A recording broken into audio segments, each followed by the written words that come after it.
So, hello guys! For today, magre-refill tayo ng ref kasi namalengke kami at nag-grocery.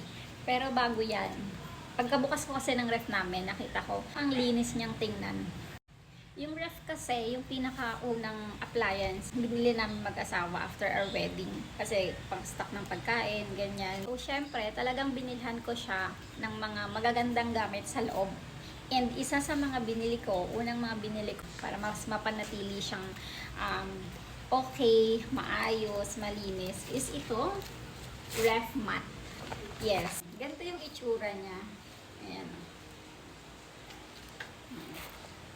Silicone type na ref mat siya. Ilalagay ito sa freezer o kaya dun sa mga divider ng ref. Usually doon sa freezer para hindi mahirap tanggalin yung mga food na ilalagay nyo doon. Kasi di ba pag nag-freeze yung ref natin, ang hirap tanggalin, lalo yung mga yellow. And kahit no frost naman na itong ref namin, binilhan ko pa rin siya nitong ref mat. Kasi ang ganda niya tingnan. Ang linis niya lang tingnan. So itong ref mat na to, dito sa harap, makinis. Then dito sa likod, pag hinawakan nyo siya, is parang may mga bilog-bilog. Ayan. Parang ito yung pangkapit niya doon sa glass sa loob. So ganito siya kalaki. Ayan, makikita nyo. Ganyan siya kalaki. And may iba't ibang color din itong ref mat na to. Merong blue, pink, yellow, green, then itong white.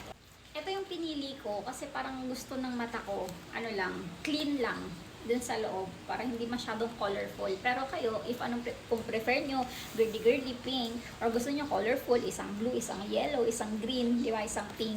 It's up to you naman. Pero ako, ito white. Ayan. So, ilalagay natin to kasi nilinis ko sila. Pinunas-punasan ko lang para ma-store ko ng maayos yung mga food. Then mamaya papakita ko sa inyo kung ano itsura niya kapag nakalagay na siya sa loob. So, ganito yung itsura niya sa loob. Ayan. Sorry na sa mga namin dyan. So, ito siya. Makikita nyo. Ayan o.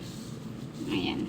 Para kapag tinanggal nyo yung mga ulam na yan, hindi siya dumidikit dito. Ayan. Ito naman yung sa ibabaw. Lalo na itong fries, dumidikit kasi siya dito.